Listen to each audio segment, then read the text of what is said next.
You're listening to the Recovered Life Show, the show that helps people in recovery live their best recovered lives.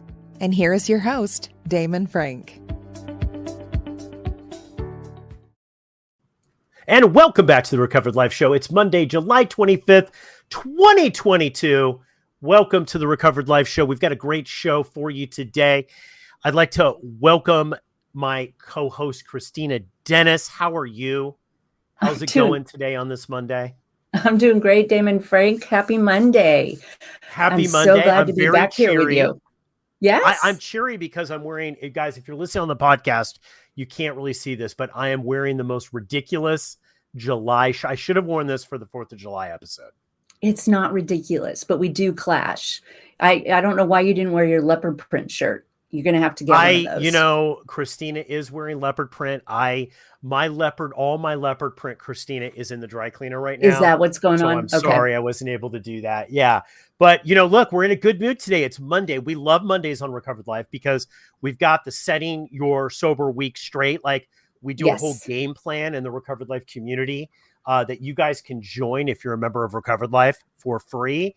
And we like Mondays because it's always a new thing. And we come to this Monday sober, and that's what it's all about, right? Like, So I like everybody to just pat themselves on the back. If you came here sober, whether you have a week or 100 years, congratulate yourself. Have a little smile on your face, right, Kristina?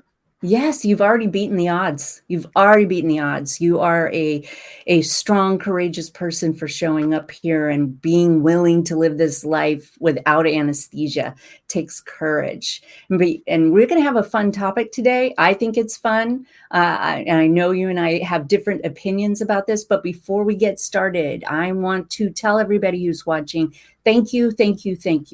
Please keep like, share, follow, and leave us a comment. You don't have to agree with us every time. I assume that it's even more fun when you don't. So tell us what you're thinking.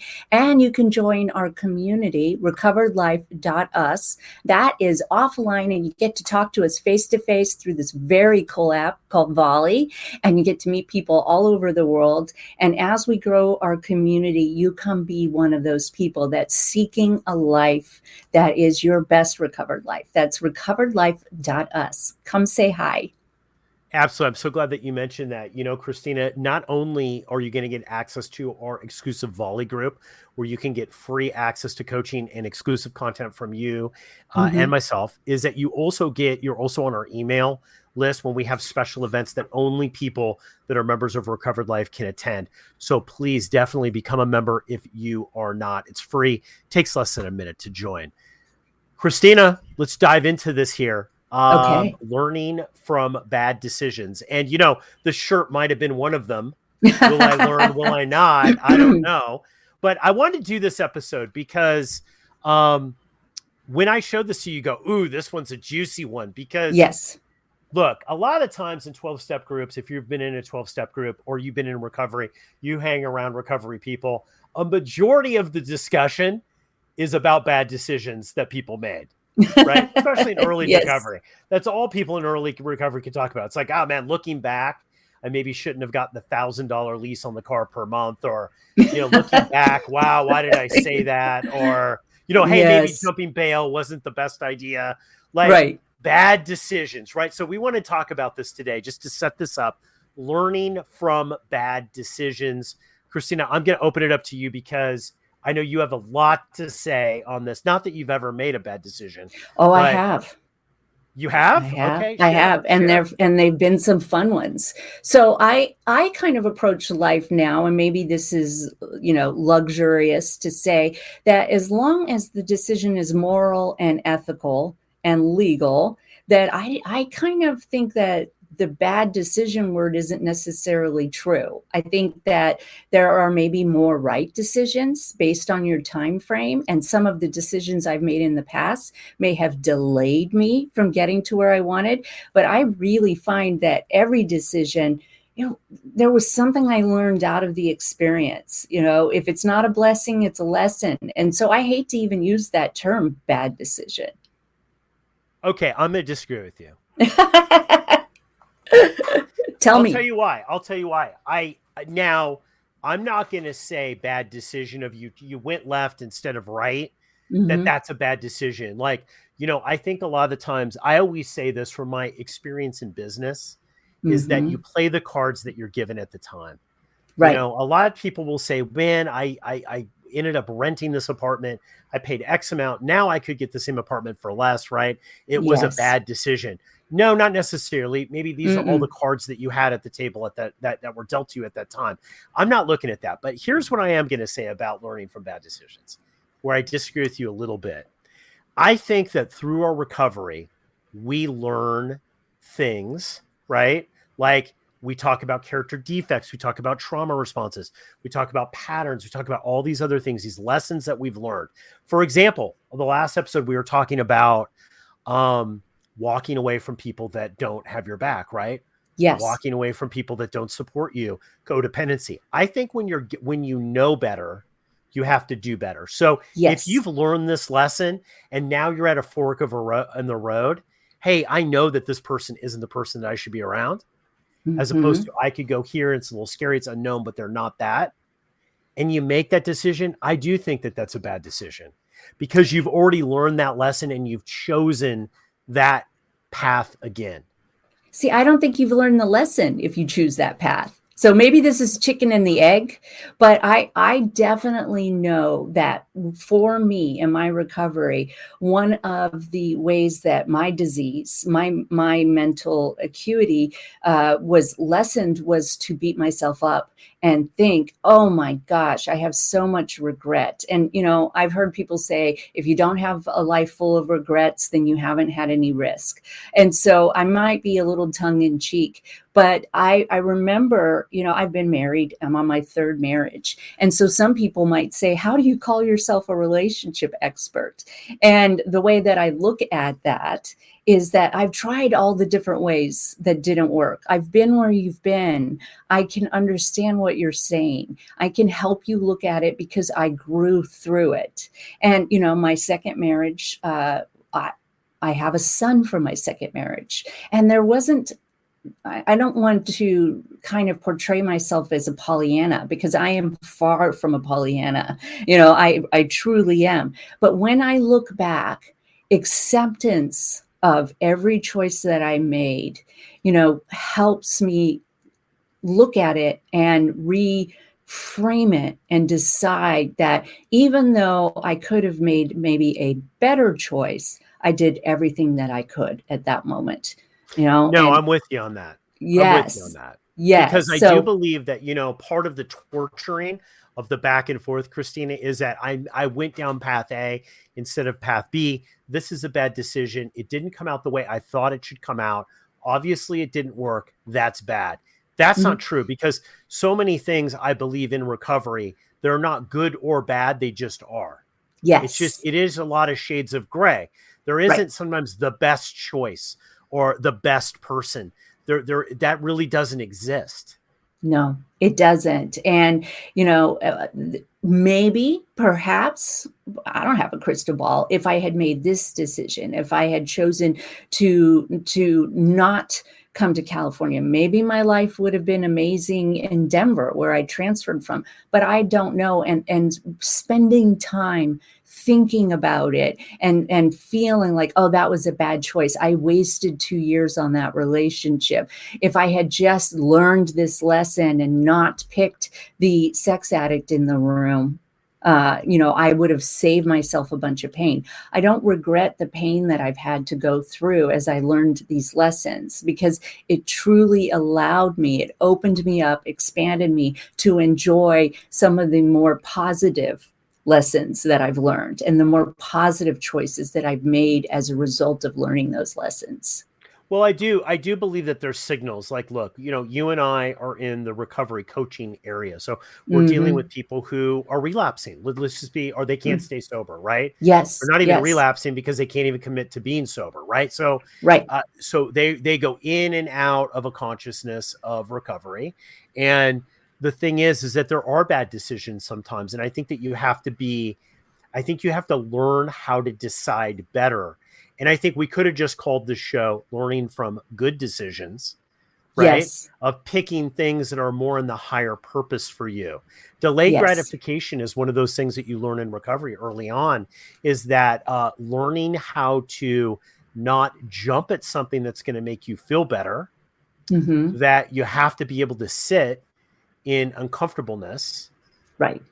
for a while, right? Because it will pass. Always jumping into something to relieve that, I found early on, was the first thing when I said, that's a bad choice.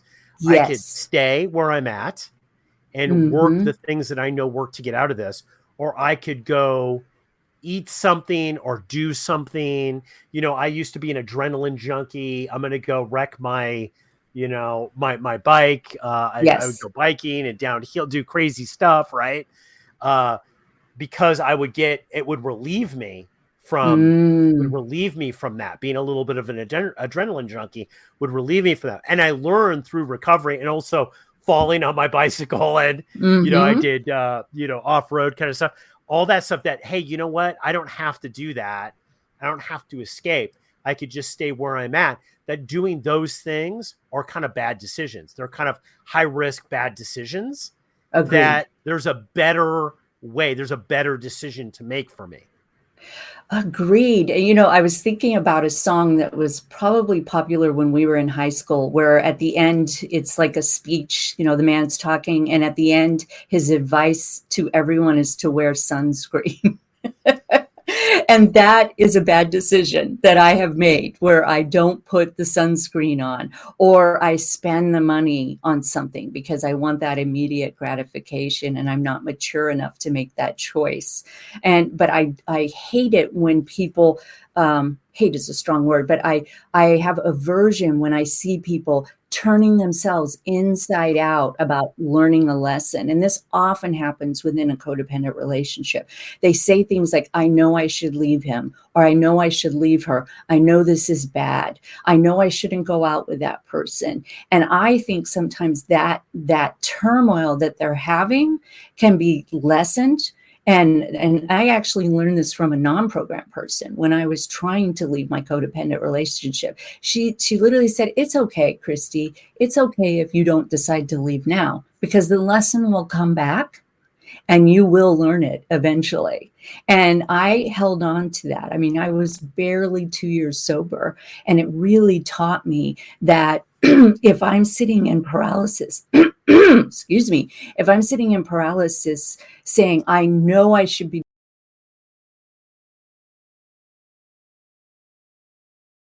it's okay. You don't have to make the decision today, because it'll come back. No, I think you're right. And, a lot of times that example that you just gave about, leaving codependent relationships, you see this a lot in recovery, where people come in and there's very dangerous relationships because maybe the other person's drinking, maybe they're not, maybe there's children involved. There's all these, that's why I said there's shades of gray. A lot of the times, not making the right decision and having to sit in the bad decision that you made, because it's not all about you. Right. Yes. You have to clean things up or do stuff, is the lesson to be made. I think what I wanted to say about this episode, though, and about why I kind of picked this topic, is the kind of coaching that I do. And I know you and I coach a lot of high performance people. We do it together in Breakthrough. People that want to go far, they're going far, they're doing it. Right. But the thing is they're sometimes plagued with decisions. They're like, well, it's there. And many times it's a great decision versus a really great decision versus an amazing decision. And they're like, they think if they pick one of those paths, that's it. If they pick the wrong one, it's all over. And it's not so cut and dry like that. Many times it's not about good or bad. It's not about good or bad. Right. And if you don't have all the information, you sit and you wait. This is about getting right-sized in your plan in life. If you cannot make that decision right now, sometimes the better decision is to sit back and wait until you get more information. I can't believe you're saying that. Okay, so first of all, that was one of the biggest spiritual lessons I learned. Shout out to Kevin O and Christy D in San Francisco, who taught me that lesson when I first came in, and Kevin's advice to me always was, if you're confused, right? Mm-hmm. Because this is something that I want to talk about after the break, Kristina. Yes. Is alcoholic confusion. And this is a real friggin' thing. I don't care what people say. I don't care what doctor we have on there. I've had it. Stone cold sober, but alcoholic confusion. It's a thinking. We know that alcoholism and drug addiction, we know that codependency is a thinking disorder at the end of it, right? And this inability to be able to make a decision sometimes goes into this when you have this alcoholic confusion. So I want to talk about this, about the power of doing nothing when we come back, because this, I know you have applied this, Kristina. This is probably one of the biggest things that I've learned in recovery that's made a decision regarding bad decisions, right? Not making bad decisions. So let's jump into that when we come back from this quick break. If you are newly sober, trying to get sober, or you've been sober for decades and are looking to take your sobriety to the next level, the Recovery Breakthrough 6-week transformation concierge coaching program might be right for you. Have Damon Frank and Kristina Dennis build a custom roadmap to get you on the path to getting what you really need. Receive hands-on concierge coaching and stay focused and productive with our daily check-ins. If you're ready to experience your recovery breakthrough and start the journey towards the transformation you deserve, book a free get-to-know-you call today and find out what is possible in your recovery. To find out more about Recovery Breakthrough and to book your free call, go to recoveredlife.us. That's recoveredlife.us.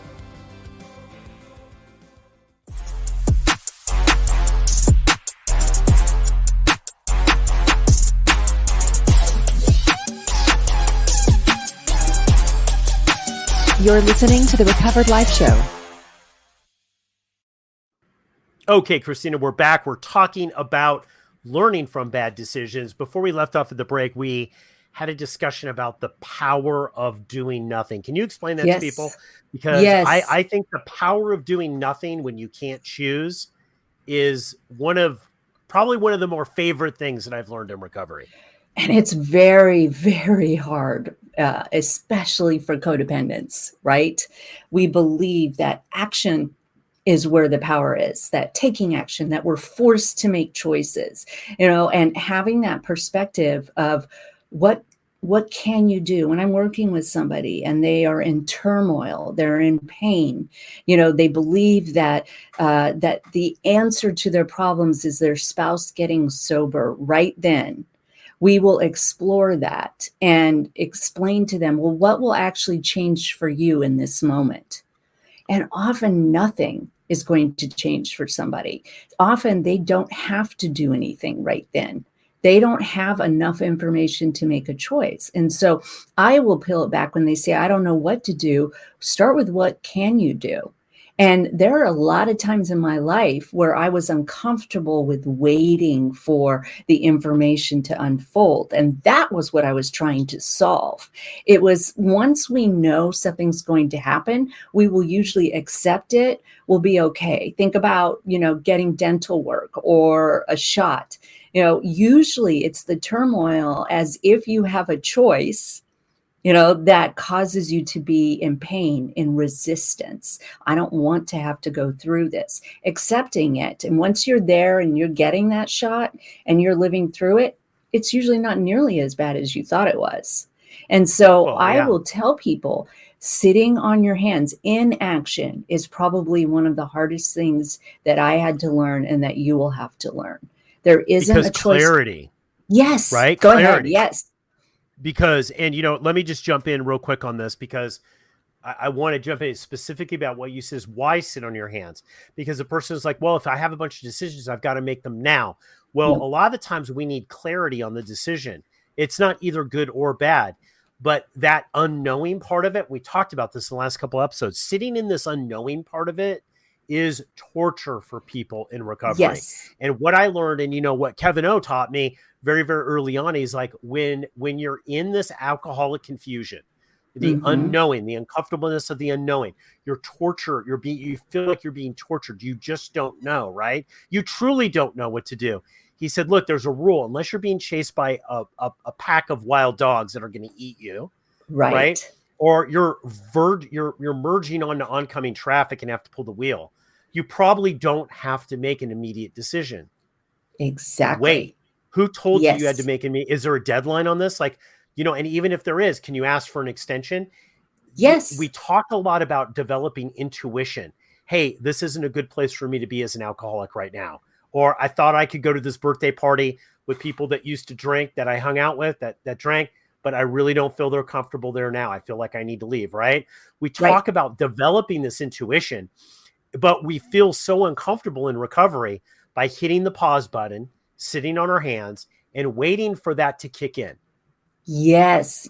And sitting still feels like it's the most unsafe thing in the world. But if you can remind yourself, I work with a lot of people where we discuss nervous system. Through my son's recovery, I learned a lot about nervous systems. And if you've been you've been abusing substances, or you've been in a codependent relationship, or you have unhealed trauma, that could be making the choices for you. It's that inability to just sit. And so with everybody that I work with, we start with the practice of grounding and sitting within your body and getting comfortable with not doing anything. And it seems crazy, right? And how is me sitting outside, Kristina, with the sun on my face, going to solve my husband's drinking problem? What we're doing is we're stepping aside and letting that power that's greater than us, the divine intervention that everyone needs when they're going to get sober, and happens. We are firing ourselves as, the maker, the creator, and we're realizing that we have a very small part in this circumstance, and our part is to take care of ourselves. Okay, so let's jump into this, because it took me several years to understand what was going on with the power of sitting on my hands, because I didn't understand it, but I saw it working. I would have opportunities that looked good, and then after a day or two of feeling uncomfortable with it, and just the acceptance of I don't know, I'd get a phone call to say, this opportunity is not exactly like I thought it was, but yet I was going to pick that, right? Yes. What I found as this went on is that the absence of me was what was the spiritual technology. Yes. The absence of me, my doing, right? Yes. That I'd already done the doing, and I'd already done more than enough for the doing, and I now had a decision to make because of what I had done, the actions I took. And that's great, right? We want decisions and so now it didn't need more of me. It needed more of a higher power. And this is the spiritual technology of this, that it took a while for me to understand. It's the absence of me that allowed that to work out. I'd done the work already. I didn't need to do more work. Yes, you did your part. And in codependence, we all want to play God because we feel like it's necessary. We get the wrong messages in childhood. We start to believe, or we're told directly, or it was inferred, that we are responsible for everybody else's feelings, that it is up to us to manipulate them, cajole them, perform so that they feel safe, and therefore they will make us feel safe. You just cut out that middleman work and start working on making yourself feel safe. And then other people get to have that freedom and make the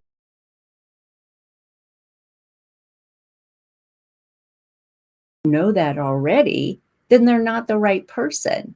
I think that some of the sayings that we have, old school 12 steps, more will be revealed, is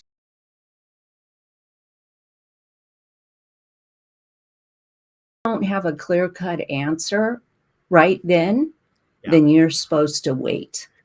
Well, I think also too is like the other side of this coin here, Kristina, is people in recovery, and we talk about this in the amends stage a lot, is living in recovery with the bad decisions that you made. Look, I made a lot of really bad financial decisions when I was out there. some of which I'm still cleaning up, right? Like it took Right. a long time to clean those up. Other things are more actions and stuff. Like maybe you did something when you were drinking, or you were in that codependent relationship and you said something or acted in a way that wasn't good. What I find too is that there are certain things that you can clean up through the amends process. And Mm-hmm. then there's other things that really maybe can't be cleaned up, right? Like Yeah. bad decision. I know people who physically hurt themselves, or, have ended up in really not great health situations. And it's the acceptance of that is the key into just learning that lesson. Like a lot of times it's like, well, how am I going to make up for this bad decision? This person doesn't talk to me ever again. Maybe it's not trying to make another amends to them. Maybe it is not to do that again in the future, right? Well, It's as simple as learning from the bad yeah, decision that you made. It's not absolutely. continually to beat yourself up. Absolutely. And respecting their boundary and allowing them to come to terms with what they need to come with. Stepping back from that director chair, we learn that more will be revealed. It is not up to us to affect a change or behavior in somebody else. They have to do it for themselves. Tough lessons. Absolutely. Yeah. And I think, the thing is that the letting go of Hmm. that you maybe have done things that you're not proud of.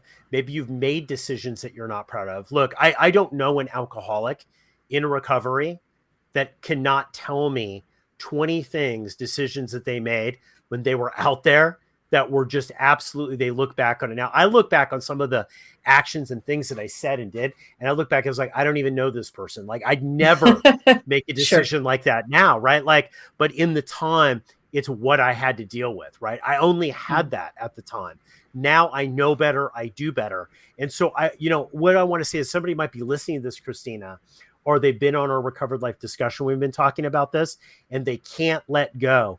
They've done everything they could of that bad decision. And I think you would agree with me. It's time to let go. It Have this as a is. signal from God. If you've done everything you can do, it's time to let go. You know better now. You'll do better now. You'll make different decisions now. That was in, this is now. The only thing that counts is what you do today. Exactly. It is exactly the truth. Stay in today. Stay in this moment. Practice it. Well, Kristina, I think really the moral of the story is, am I going to look back and think that wearing this shirt for this episode was a bad decision? I think really that's what we got out of a half an hour together here together. No. Much more than that. Much more than that. I do want to say for the record that I have made bad decisions both in sobriety and out of Don't believe it. sobriety. I truly have. And if you are new and somebody laughs at your choice, just something that you're taking very seriously, understand they're not laughing at you. They're laughing because they know it will be okay. It will Yeah. be okay in the end. That movie, The Exotic Marigold Hotel, whatever it was. And he kept saying, all in the end will be well, or something. It will be well in the end. And we are not at the end because it is not well. And I love that, and have to remind myself, this will be okay. I have made it out. And so if you're feeling really hurt because somebody's giggling at your bad decision, just know it's because they know that you're going to be okay. As long as you stay. Yeah. And I think, one of the things we didn't talk about here, which I think is great for a Recovered Life discussion we jump into, is that just because, I just went through this with my family. We chose a couple of different things. We had a couple options on something, and we chose.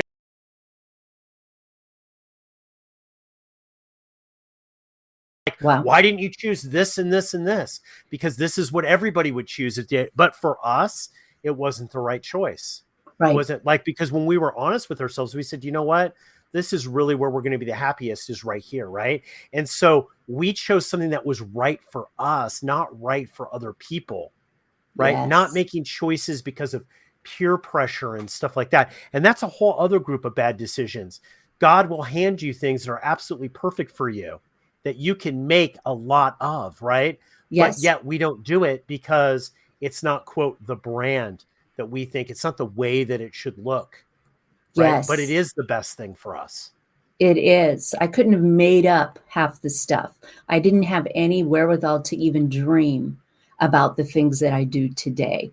And so I definitely prefer to stay right-sized. And when I get a little bigger than I need to, I just have to remind myself, in the end, it will all be okay.